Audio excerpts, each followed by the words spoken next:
Hello बच्चों, कैसे हो आप सभी। आप सभी का मेरी इस हिंदी पाठशाला में स्वागत है। तो बच्चों, जैसे कि हम सबको पता है कि हमारे जीवन में पेड़ पौधों का क्या महत्व है। अगर पेड़ पौधे नहीं होंगे तो हमें खाने को फल, बीमार पड़ने पर दवाइयाँ, लिखने को कागज और सबसे इम्पोर्टेंट जीने के लिए सांस यानी कि ऑक्सीजन नहीं मिल पाएगा। तो बस आज की कक्षा कुछ इसी चीज पर है। 1. हमारी अमूल्य संपदा, हमारी बहुमूल्य संपदा। तो चलिए शुरू करते हैं। अध्याय 3. 1. हमारी अमूल्य संपदा। निबंध। अध्ययन से पूर्व। तो बच्चों, यहाँ पर आपको एक चित्र दिया गया है। पता है ना ये चित्र किस चीज का है?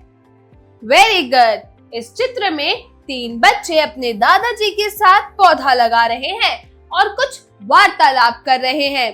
पता है क्या? जिसमें ये बच्चा अपने दादाजी से पूछता है, ये आप क्या कर रहे हैं दादाजी? तो पता है दादाजी क्या जवाब देते हैं? दादाजी कहते हैं, बेटा, तुम्हारे और तुम्हारी आने वाली पीढ़ियों के लिए मीठे फलों का इंतजाम कर रहा हूँ। निबंध का मूल तत्व। बच्चों को वन संरक्षण का महत्व समझाना। तो जो ये निबंध हम पढ़ने वाले हैं, इसका मूल तत्व है वन संरक्षण यानी वनों को बचाना। इसका क्या महत्व है? तो बस आप लोगों तक इसका महत्व पहुंचाना ही इस निबंध का मूल तत्व है। तो चलिए निबंध को पढ़ना शुरू करते हैं। मानव जीवन के लिए वनों का बहुत महत्व है। जीवन की शुरुआत से लेकर अंत तक मानव जीवन पर्यावरण पर ही निर्भर रहता है। ऐसे में यह कहना गलत नहीं होगा कि पर्यावरण के विभिन्न अंग जैसे वायु, जल, मिट्टी, पेड़ पौधे मानव जीवन के लिए अति आवश्यक है। पर्यावरण के विभिन्न घटकों में वनों का अत्यधिक महत्व है। यदि पर्यावरण का संरक्षण न हुआ तो स्वस्थ जीवन की कल्पना भी नहीं की जा सकेगी। इसका प्रमाण हमें हमारे प्राचीन ऋषि मुनियों के आश्रम में देखने को मिलता था, जो वनों में आश्रम बनाकर न सिर्फ तपस्या करते थे, अपितु गुरुकुल द्वारा शिष्यों को भी प्रकृति से जुड़ते हुए मनुष्य का प्रकृति से संबंध स्थापित करते थे। पहले के जो ऋषि मुनि होते थे तो सबको पता है कि वो तपस्या करते थे। किसके नीचे? पेड़ के नीचे बैठकर। तो वो अपने जो आश्रम होते थे तो वो ऐसे ही पेड़ों के उसमें बनाते थे, ताकि वहां पे ये अपने शिष्यों को प्रकृति से संबंध भी उनका स्थापित कर सके और उन्हें प्रकृति से जुड़े रहने का ज्ञान भी देते रहे। प्रकृति ने धरती को वृक्ष तथा वनस्पतियों के रूप में अनेक अमूल्य संपदा प्रदान की है, जिन्हें वन संपदा कहा जाता है। तो वृक्ष मानव जीवन के लिए सबसे उपयोगी तत्व माने जाते हैं। क्यों? क्योंकि पृथ्वी पर सजीवों को जीवित रहने के लिए ऑक्सीजन की आवश्यकता पड़ती है और ऑक्सीजन का एकमात्र स्रोत वृक्षों को ही माना जाता है। प्राचीन भारतीय ग्रंथों में वनों की महिमा अनेक उल्लेख उपलब्ध है। अथर्ववेद में वनों को समस्त सुखों का स्रोत कहा गया है। गीता में श्री कृष्ण ने वृक्ष को ईश्वर की विभूति कहकर उसका महत्व स्पष्ट किया है। अग्नि पुराण में वृक्षों को काटने का निषेध किया गया है, क्योंकि वे परिवार की सुख समृद्धि के आधार है। मत्स्य पुराण में एक वृक्ष को 10 पुत्रों के बराबर बताया गया है। अतएव वृक्षों की रक्षा और उनका संवर्धन मानव जीवन की सुख सुविधाओं के लिए परम आवश्यक है। वृक्षों को अनावश्यक रूप से काटने अपने पैरों पर कुल्हाड़ी मारना है। वृक्षों के महत्व के संबंध में एक वृद्ध किसान तथा राजा के बीच वार्तालाप का प्रसंग बहुत ही अर्थपूर्ण है। वृद्ध किसान सड़क के किनारे आम का एक पौधा लगा रहा था। वह इतना बूढ़ा और शीर्णकाय था कि उसके हाथ पैर कांप रहे थे। संयोगवश मार्ग से राजा का अर्थ निकला। उसने वृद्ध का पौधा लगाते हुए देखा तो उसके पास पहुंचकर पूछा, बाबा जी, आप बहुत वृद्ध हो चुके हैं, यानी आप बहुत बूढ़े हो चुके हैं। क्या आप इस वृक्ष के फल खा सकेंगे? जो इतनी तन्मयता से यह पौधा लगा रहे हैं, क्या जितनी आस के साथ आप ये पौधा लगा रहे हैं, क्या आप इस वृक्ष का, इस पौधे का फल खा पाएंगे? ऐसा सवाल राजा उस बूढ़े व्यक्ति से, वृद्ध व्यक्ति से पूछता है। तो पता है, वृद्ध हंसते यानी मुस्कुराते हुए उत्तर देता है, महाराज, जिस पौधे को मेरे बाप दादा ने लगाया था उसके फल मैं खाता रहा हूँ। इसी प्रकार जो पौधे मैं लगा रहा हूँ उनके फल मेरे बेटे बेटियां और पोते पोतियां खाएंगे। पेड़ पौधे तो समाज की धरोहर है, ये हमारी अमूल्य संपदा है। तो पता है, राजा ने प्रसन्न होकर वृद्ध को पुरस्कार दिया और सम्मानित किया। वृद्ध किसान का कथन पूर्णतः सत्य था। वन तथा पेड़ पौधे संपूर्ण मानव जाति के लिए धरोहर है। हजारों वर्षों से मनुष्य की एक ही पीढ़ी ने अगली पीढ़ी को सौंपती आई है। अतः वर्तमान पीढ़ी का ये कर्तव्य है कि वह आने वाले पीढ़ियों के लिए अत्यधिक संख्या में वृक्षारोपण करें, यानी कि वृक्ष को बचाएं। आधुनिक काल में पेड़ पौधों को नए संदर्भ में समझने का दृष्टिकोण विकसित हुआ है। अब पेड़ पौधों को हरा सोना कहा जाता है। दोनों में यही अंतर है कि सोना धातु यानी खान के भीतर मिलता है, जबकि हरा सोना यानी कि वृक्ष खुली भूमि पर सुलभ है। धरती पर इंसानों के अतिरिक्त अन्य सजीव प्रजातियां भी मौजूद हैं और हर किसी को जीने के लिए किसी न किसी माध्यम की आवश्यकता पड़ती ही है। ऐसे में वन मुख्य भूमिका निभाते हैं। वृक्षों के लाभ भी अनेक हैं। ये वर्षा यानी कि बारिश में सहायक हैं। बारिश में बहुत जरूरी हैं वृक्ष। वृक्षों की घूमती हुई शाखाएं श्याम मेघमालाओं को जल वृष्टि का निमंत्रण देती है और वृक्षों की जड़ें पानी के तेज बहाव को रोकती हैं, जिससे भूमि संरक्षण में सहायता मिलती है। तेज बहाव रुकने से भूमि की उर्वरा शक्ति सुरक्षित रहती है और वृक्षों से ही हमें ऑक्सीजन मिलती है। और सबसे इम्पोर्टेंट, हमारे द्वारा छोड़ी गई कार्बन डाइऑक्साइड को भी वे अवशोषित यानी कि वो अपने अंदर इनहेल कर लेते हैं, अपने अंदर ले लेते हैं, और ऑक्सीजन को वो छोड़ते हैं जो हम यूज करते हैं, हम लेते हैं। हमें सांस लेने के लिए ऑक्सीजन की सबसे ज्यादा जरूरत होती है, जो हमें वृक्षों से ही मिलती है। तो वृक्ष कई प्रकार से हमारे काम आते हैं। जड़ से लेकर तना, शाखाएं, औषधियां, लकड़ी, छाल, फल, फूल, बीज आदि सभी हमारे जीवन के लिए उपयोगी हैं, यानी कि जरूरी हैं। उनकी लकड़ी घरेलू उपयोग के सामान बनाने और ईंधन के काम आती है। वनों से ही पशु पक्षियों को आश्रय तथा भोजन प्राप्त होता है और वनों से और भी कई लाभ हैं। पेड़ पौधे वातावरण को अशुद्ध एवं हानिकारक वायु को स्वयं पचाकर हमें शुद्ध वायु प्रदान करते हैं। ये भूमि को अधिक तप्त होने से रोकते हैं और वनों की अधिकता के कारण ही प्राकृतिक आपदाओं में कमी आती है। क्यों?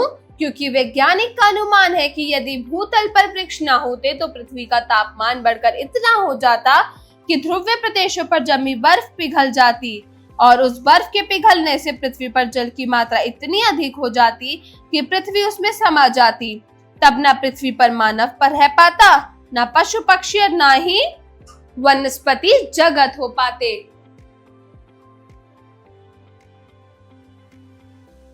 वन उपज का उपयोग गृह निर्माण, मेज कुर्सी, दरवाजे, खिड़कियां, बैलगाड़ी, कृषि उपकरण, खिलौने, खेल की सामग्री, वाद्य यंत्र, नौकाएं, खंबे, पुल, कागज, माचिस आदि बनाने में किया जाता है। आज शहरीकरण और विकास के नाम पर वनों को काट लकड़ियों की कालाबाजारी बेझिझक हो रही है। जनसंख्या विस्फोट के फलस्वरूप अधिक खेती के लिए वनों की कटाई, नदी घाटी परियोजनाओं को पूरा करने तथा रेल मार्गों एवं सड़कों का विस्तार करने के लिए भी वनों का सफाया किया जा रहा है। अपनी वर्तमान परिस्थितियों में ही वनों के क्षेत्र को बढ़ाने तथा हिरितीमा संवर्धन के लिए हमें प्रयास करने होंगे। जहां नहरों और सड़कों का निर्माण किया गया है उनके किनारे वृक्ष लगाए जा सकते हैं। सड़कों के किनारे वृक्ष होने से जहां वायुमंडल का संतुलन बनाए रखने में सहायता मिलेगी, वहीं यात्रियों को शीतल छाया भी सुलभ होगी। आम के आम और गुठलियों के दाम। भारत सरकार द्वारा अपनाई गई नीति के अनुसार देश में 33% भूभाग पर वन होने आवश्यक है और विगत दशकों में वनों की अंधाधुंध कटाई होने से वनों का क्षेत्र घटकर 20% से भी कम रह गया है और वनों की इस कमी की पूर्ति हेतु सामाजिक वृक्षारोपण कार्यक्रम व्यापक स्तर पर चलाने की आवश्यकता है, जिसके अंतर्गत सार्वजनिक भूमि पर विभिन्न प्रकार के वृक्ष लगाकर वृक्षों को संरक्षित करने के नए नए तरीकों को इजाद किया जा सकता है, यानी कि अपनाया जा सकता है। जिन क्षेत्रों में वनों का विशेष रूप से अभाव हो गया है, वे पुनः नए सिरे से वृक्षारोपण किया जाए।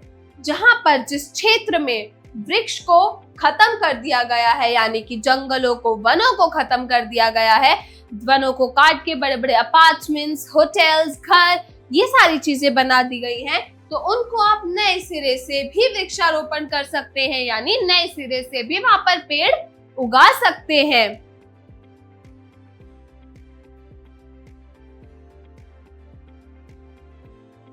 देश में वन क्षेत्र के विस्तार को दृष्टि में रखते हुए विभिन्न पंचवर्षीय योजनाओं में वन विस्तार को स्थान दिया जाता है। सामाजिक वानिकी संपूर्ण देश में वृक्षारोपण का व्यापक कार्यक्रम है। इस कार्यक्रम के अंतर्गत कृषकों के खेतों की मेड़ों तथा निकट की खाली भूमि में वृक्ष लगाने के लिए सरकार द्वारा पौधे उपलब्ध कराए जाते हैं। इसके अतिरिक्त एक बच्चा एक पेड़ कार्यक्रम के अंतर्गत बच्चों का फलदार वृक्ष लगाने के लिए प्रोत्साहित किया जाता है। इसलिए ऐसा भी माना जाता है क्योंकि सनातन संस्कृति में वृक्षों को देवता माना गया है। सनातन धर्म यानी कि हिंदू धर्म, हिंदू संस्कृति में जो वृक्ष है उनको देवता यानी भगवान माना गया है तथा वृक्षों को काटना एक अपराध, वृक्षों को काटना एक गुनाह, एक अपराध माना गया है। अतः इस अपराध को रोकने की भावना को जन समूह में रोपित करना जरूरी है। सामाजिक वानिकी कार्यक्रम की सफलता को सुनिश्चित करने के उद्देश्य से प्रत्येक विकास खंड में प्राय 2 हेक्टेयर भूमि में पौधशाला की व्यवस्था की गई है। इस पौधशालाओं के लिए वन विभाग द्वारा विभिन्न प्रकार के पौधे तैयार की जाती है। इस कार्यक्रम में अत्यधिक क्षेत्रों में लाभवंती करने के लिए गांव और नगरों के निवासियों के परामर्श से पौधों के रोपण क्षेत्रों का चयन एवं धारण किया जाता है। इन रोपण क्षेत्रों में खेतों की मेड़ों की भूमि को भी सम्मिलित किया गया है। वृक्ष हमारे जीवन को सुखी और सुविधापूर्ण बनाने में अत्यधिक सहायक है। ये आंधी तूफान की तेज गति को नियंत्रित करते हैं, भूमि में आर्द्रता बनाए रखते हैं तथा भूमि को अपनी जड़ों से जकड़कर चट्टानों और मिट्टी को खिसकने से रोकते हैं। इनकी कमी होने पर वर्षा कहीं अधिक और कहीं कम होने लगी है और वर्तमान समय में भूस्खलन, भूकंप, सूखा आदि आपदाएं हमारे जीवन में न सिर्फ प्रभावित कर रही हैं, बल्कि मानव जाति के विनाश का भी कारण बनती जा रही हैं। तो बच्चों, ये था वन समुदाय का एक निबंध कि हमें वनों की कैसे रक्षा करनी चाहिए। वन कम होने से पेड़ों की कमी से वर्षा की कमी और वर्षा की कमी से भूस्खलन, भूकंप, सूखा आदि आपदाएं जो हैं वो हमारे जीवन को प्रभावित कर रही हैं और वो सिर्फ प्रभावित ही नहीं कर रही हैं, बल्कि इंसान यानी जो मानव जाति है उसके विनाश का, उसके खत्म होने का भी कारण बनती जा रही हैं। चलिए अब शब्दार्थ को पढ़ते हैं, शब्दार्थ की ओर बढ़ते हैं। शब्दार्थ: घटक मतलब तत्व, धरोहर मतलब अमानत, आर्द्रता मतलब नमी, हरितिमा मतलब हरियाली, संपदा मतलब संपत्ति, निषेध मनाही, सर्वधन बढ़ावा, क्षीणकाय अत्यंत दुर्लभ। उच्चारण करें। तो बच्चों, यहाँ पर आपको कुछ शब्द दिए गए हैं, आपको इन शब्दों का सही सही उच्चारण करना है। तो चलिए मेरे साथ इन शब्दों का उच्चारण करना शुरू कीजिए। दृष्टिकोण, जल वृष्टि, स्रोत, विभूति, ध्रुव्य, नियंत्रित, अंधाधुंध, सामाजिक, कार्यक्रम, सुनिश्चित, कार्यक्रम सुनिश्चित। तो बच्चों, जो 5 जो निबंध अभी हमने पढ़ा वह उसका थोड़ा सा अभ्यास करेंगे, यानी कि अभ्यास कार्य शुरू करेंगे। तो चलिए मेरे साथ अभ्यास कार्य करना शुरू कीजिए। अभ्यास कार्य, जरा बोलिए। Speaking skills. प्रश्न 1, दिए गए प्रश्नों के उत्तर बताइए। तो बच्चों, यहाँ पर आपको कुछ प्रश्न दिए गए हैं, आपको इन प्रश्नों के सही सही उत्तर बताने हैं। तो चलिए शुरू करते हैं। क, वन संपदा किसे कहते हैं? Very good. वन संपदा हम प्रकृति द्वारा दिए गए वृक्षों और वनस्पतियों को कहते हैं। अगला है ख, भूमि की उर्वरा शक्ति किसके द्वारा बढ़ती है? भूमि की उर्वरा शक्ति बच्चों वर्षा वृक्षों के द्वारा बढ़ती है। क्यों? क्योंकि जब बारिश होती है और बारिश का बहाव तेज होता है तो जो जड़ होती है पेड़ों की, वो अपने जड़ से बारिश के पानी को अपने उसमें सोख लेती है, जिससे पानी का बहाव एक न्यूट्रल लेवल पर होता है, जिससे भूमि की उर्वरा शक्ति बढ़ती है। ग, पर्यावरण का आधार किसे माना गया है? तो बच्चों, पर्यावरण का आधार भी वृक्षों को माना गया है। घ, वन हमारे किस किस काम आते हैं? तो वन मतलब कि वृक्ष, और वृक्ष हमारे किस काम आते हैं? फल, फूल, मेज, कुर्सी, घर, दवाइयाँ, कागज इत्यादि चीजें बनाने में वन हमारे काम आते हैं। जरा लिखिए। Writing skills. प्रश्न 2, दिए गए प्रश्नों के उत्तर लिखिए। तो बच्चों, यहाँ पर आपको कुछ प्रश्न दिए गए हैं, आपको इन प्रश्नों के सही सही उत्तर लिख कर बताने हैं। तो चलिए शुरू करते हैं। क, वन पर्यावरण को किस प्रकार संतुलित रख सकते हैं? तो बच्चों, वन पर्यावरण को अधिक से अधिक वृक्ष लगाकर, क्योंकि जितने अधिक से अधिक वृक्ष लगेंगे उतनी ही ज्यादा ऑक्सीजन मिलेगी और हम उतनी ही ज्यादा कार्बन डाइऑक्साइड वृक्षों को दे सकते हैं, जिससे हमारा पर्यावरण संतुलित रहता है। तो वृक्ष यानी कि वन जो है, वन पर्यावरण को वृक्षों द्वारा संतुलित रख सकते हैं। ख, वृक्षों का संरक्षण और उनका संवर्धन किस कार्य हेतु आवश्यक है? वृक्षों का जो संरक्षण है, जो प्राकृतिक आपदाएं आती हैं उनको रोकने के लिए और भूमि कटाव को बचाने के लिए वृक्षों का संरक्षण और उनका संवर्धन जरूरी यानी कि आवश्यक है।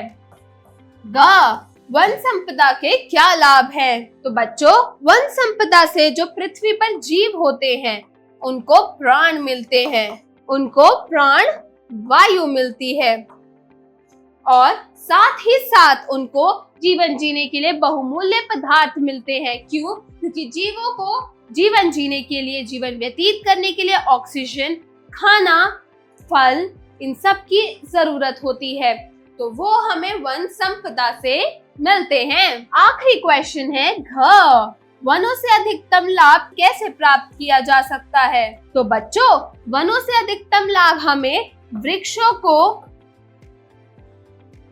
काटने से रोकने और ज्यादा से ज्यादा वृक्षारोपण करने से ही हमें वनों का अधिकतम लाभ हो सकता है, हम उसका लाभ अधिक से अधिक प्राप्त कर सकते हैं। चलिए अब अगले प्रश्न को देखते हैं।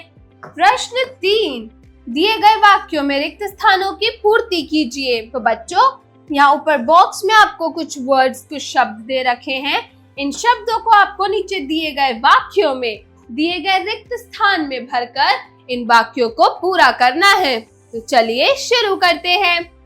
पहला है क, वृक्षों को डैश कहा गया है। क्या कहा गया है? वेरी गुड, हरा सोना।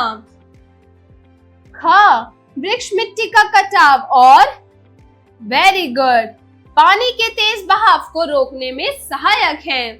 ग, वृक्ष हमसे कार्बन डाइऑक्साइड लेकर ऑक्सीजन प्रदान करते हैं। घ, वन प्रकृति की अमूल्य यानी कि कीमती संपदा है। चलिए अगले प्रश्न को देखते हैं। प्रश्न 4, सही मिलान कीजिए। तो बच्चों यहाँ पर आपको कुछ शब्द दिए गए हैं, उनके सही शब्दों से आपका उनका मिलान करना है। तो चलिए शुरू करते हैं। क, उर्वरा शक्ति किसकी बढ़ती है? भूमि की, तो हम उर्वरा शक्ति को भूमि से मिलाएंगे। ख, हरा सोना किसे कहा गया है? वृक्ष को, तो हम हरे सोने को वृक्ष से मिलाएंगे। ग है ऑक्सीजन, ऑक्सीजन एक गैस है, तो हम इसको गैस से मिलाएंगे। लास्ट इज लकड़ी। घ, लकड़ी, लकड़ी ईंधन, तो हम लकड़ी को ईंधन से मिलाएंगे। अगला है प्रश्न 5, उचित विकल्प पर सही का चिन्ह लगाइए।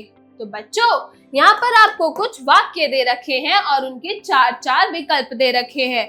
तो आपको इन वाक्यों को पढ़ के सही विकल्प, इन चारों विकल्पों में से सही विकल्प को छांटकर उसके आगे सही का चिन्ह लगाना है। तो चलिए शुरू करते हैं। क, पर्यावरण का संतुलन घटक है जल, वृक्ष, धरा और वायु। क्या है? Very good. तो पर्यावरण का संतुलन घटक है वृक्ष, तो हम वृक्ष के आगे सही का चिन्ह लगाएंगे। हाँ, वृक्ष सहायक है भूमि की पकड़ बनाए रखने में, उर्वरा शक्ति को बढ़ाने में, आपदाओं को रोकने में, या फिर ये सभी। वृक्ष किस चीज में सहायक है? वेरी गुड, ये सभी। क्यों? क्योंकि वृक्ष भूमि की पकड़ भी बनाए रखते हैं, उर्वरा शक्ति को भी बढ़ाने में सहायक है और आपदाओं को रोकने में भी सहायक है। तो इसका सही विकल्प है ये सभी। ग, ध्रुवीय क्षेत्रों में बर्फ पिघल रही है। क्यों? क्योंकि पर्यावरण का तापमान बिगड़ने से, सूरज की किरणों से, गर्म क्षेत्र होने के कारण, या फिर पेड़ लगने के कारण। तो इसका सही जवाब होगा पर्यावरण का तापमान बिगड़ने से ध्रुवीय क्षेत्रों की बर्फ पिघल रही है। अगले प्रश्न को देखते हैं। प्रश्न 6, दिए गए शब्दों से वाक्य बनाइए। तो बच्चों यहाँ पर आपको कुछ शब्द दे रखे हैं, आपको इन शब्दों से वाक्य बनाना है।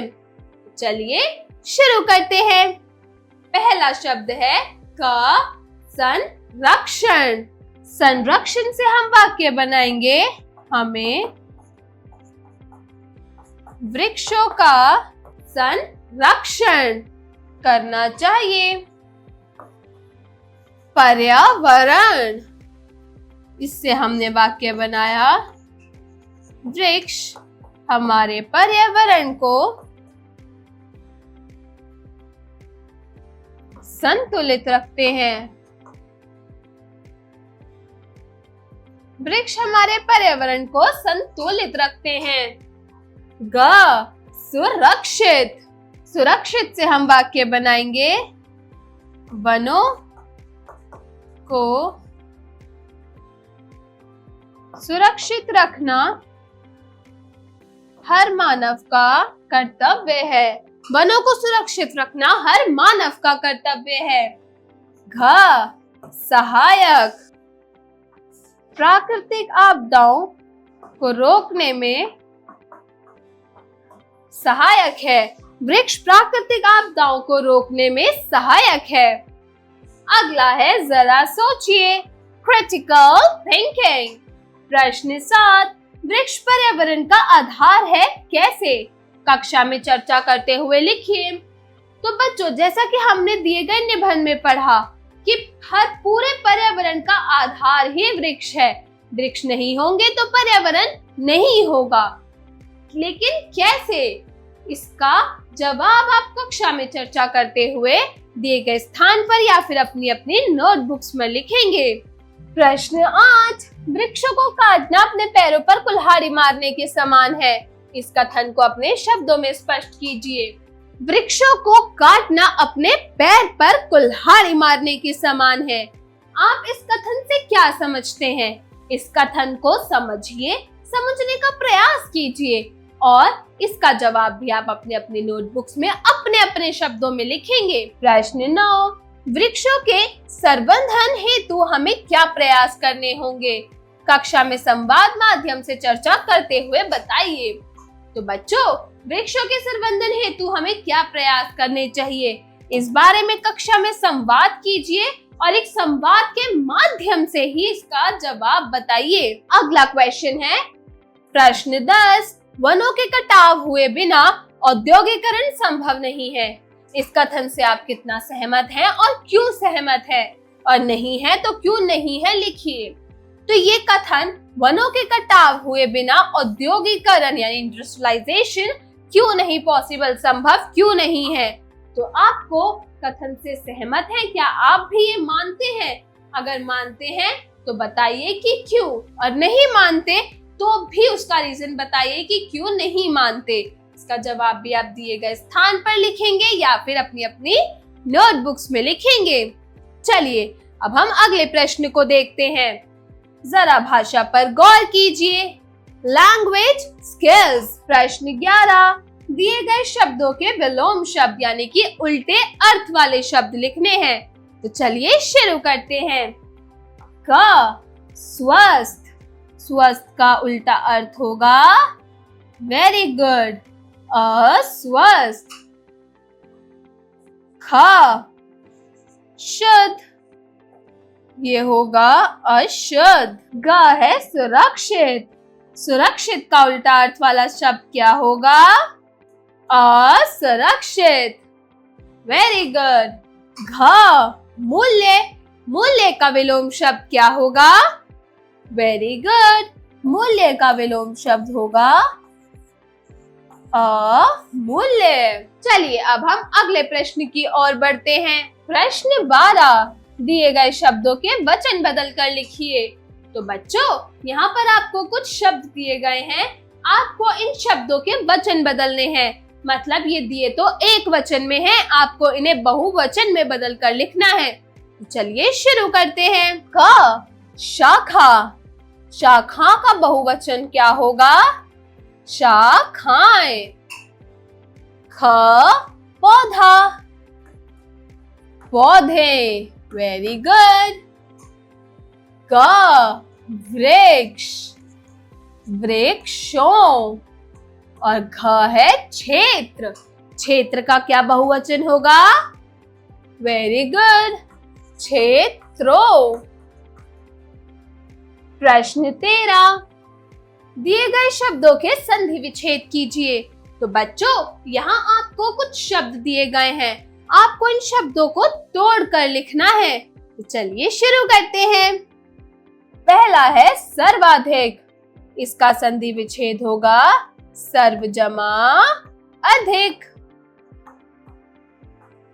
ख, अधिकतम। इसका संधि विच्छेद होगा अधिक जमा तम। अगला है प्रदूषण। इसका क्या होगा? वेरी गुड, प्र जमा दूषण, प्रदूषण। घ, पर्यावरण। पर्यावरण का संधि विच्छेद क्या होगा? वेरी गुड, परि जमा आवरण, पर्यावरण। प्रश्न 14, दिए गए मुहावरों का वाक्य प्रयोग कीजिए। तो बच्चों, यहाँ पर आपको कुछ मुहावरे दिए गए हैं, आपको इन मुहावरों का वाक्य प्रयोग करना है। तो चलिए शुरू करते हैं। क, अपने पांव पर कुल्हाड़ी मारना। रमेश ने वृक्ष काट के अपने पैर पर कुल्हाड़ी मार ली। रमेश ने वृक्ष काट के अपने पैर पर कुल्हाड़ी मार ली। ख, जिस डाल पर बैठना उसी को काटना। इसका वाक्य प्रयोग होगा, राधिका ने बुरे काम करके राधिका ने कार्य क्षेत्र में बुरे काम करके यह स्वयं ही साबित कर दिया कि वो जिस डाल पर बैठी है उसी को काट रही है। अगला मुहावरा है, ग टस से मस न होना। इसका वाक्य प्रयोग होगा, मीना की शादी में स्टेज से टस से मस न हुई। घ, आम के आम गुठलियों के दाम। इसका वाक्य प्रयोग होगा, महेश को एक साइकिल के साथ इनाम में 100 रुपए भी मिले। ये तो वही बात हो गई, आम के आम और गुठलियों के दाम। ये थे मुहावरों के वाक्य प्रयोग। चलिए अब हम अगले प्रश्न को देखते हैं। प्रश्न 15, दिए गए वाक्यों को शुद्ध करके लिखिए। तो बच्चों, यहाँ आपको कुछ वाक्य दिए गए हैं जो गलत लिखे हुए हैं। आपको इन वाक्यों को पढ़कर इन्हें शुद्ध कर दिए गए स्थान पर लिखना है। तो चलिए शुरू करते हैं। क, कौन आई है देखो। यह वाक्य अशुद्ध रूप में लिखा गया है। इसका सही रूप क्या होगा? Very good. देखो कौन आया है। ख, जो करेगा वह भरेगा। इसका शुद्ध रूप होगा, जो करेगा सो भरेगा। ग, कृपया करके तुम भी काम कर लो। तो इसका शुद्ध रूप होगा, तुम भी कृपया कर काम कर लो। घ, मैं संकल्प लेता हूं कि मैं वनों की रक्षा करूंगा। इसका वाक्य प्रयोग होगा शुद्ध रूप में कि मैं संकल्प लेता हूं कि वनों की रक्षा करूंगा। मैं संकल्प लेता हूं कि वनों की रक्षा करूंगा। प्रश्न 16, दिए गए वाक्यों में उचित विराम चिन्ह लगाइए। जो यहाँ पर आपको कुछ वाक्य दिए गए हैं, आपको इन वाक्यों में सही विराम चिन्ह लगाना है। तो चलिए शुरू करते हैं। क, उन्होंने रुक कर पूछा, पेड़ है कहाँ? तो इसमें विराम चिन्ह क्या आएगा? क्वेश्चन मार्क, प्रश्न चिन्ह। क्यों? क्योंकि इस वाक्य में सवाल पूछा हुआ है, इसलिए हम इसके आगे प्रश्न चिन्ह लगाएंगे। अगला है, मेरा मन निराश होने की जरूरत नहीं है। इसमें विराम चिन्ह आएगा। क्यों? क्योंकि यह एक वाक्य है। ग, सब जीव जंतु भागकर इधर उधर छिप गए। तो ये भी विराम चिन्ह आएगा। क्यों? क्योंकि यह भी एक वाक्य है। अगला है घ, प्रकृति की रक्षा कौन करेगा? यहाँ कौन सा विराम चिन्ह आएगा? वेरी गुड, यहाँ आएगा प्रश्न चिन्ह। क्यों? क्योंकि यहाँ पर सवाल पूछा हुआ है। प्रश्न 17, गलत कारक पहचानते हुए सही कारक लगाकर पुनः वाक्य प्रयोग कीजिए। तो बच्चों, यहाँ पर आपको कुछ वाक्य दिए गए हैं जिसमें ये कारक चिन्ह गलत लगे हुए हैं। आपको इन कारक चिन्हों को पढ़कर सही कारक चिन्ह लगाने हैं। तो चलिए शुरू करते हैं। क, हम ऑक्सीजन वृक्षों के लिए लेते हैं। गलत। इसमें सही कारक चिन्ह होगा, हम ऑक्सीजन वृक्षों से लेते हैं। हम ऑक्सीजन वृक्षों से लेते हैं। अगला है ख, यात्री पेड़ से छाया को बैठा है। तो इसका वाक्य प्रयोग, इसका सही कारक चिन्ह क्या होगा? यात्री पेड़ की छाया में बैठा है। यात्री पेड़ की छाया में बैठा है। अगला है ग, पक्षी अपना घर वृक्षों के लिए बनाते हैं। क्या यह सही कारक चिन्ह है? नहीं। पक्षी अपना घर वृक्षों में बनाते हैं। अगला है वन के जीवन सुरक्षित है। वन के जीवन सुरक्षित है। क्या ये के कारक विभक्ति कारक चिन्ह सही है? नहीं।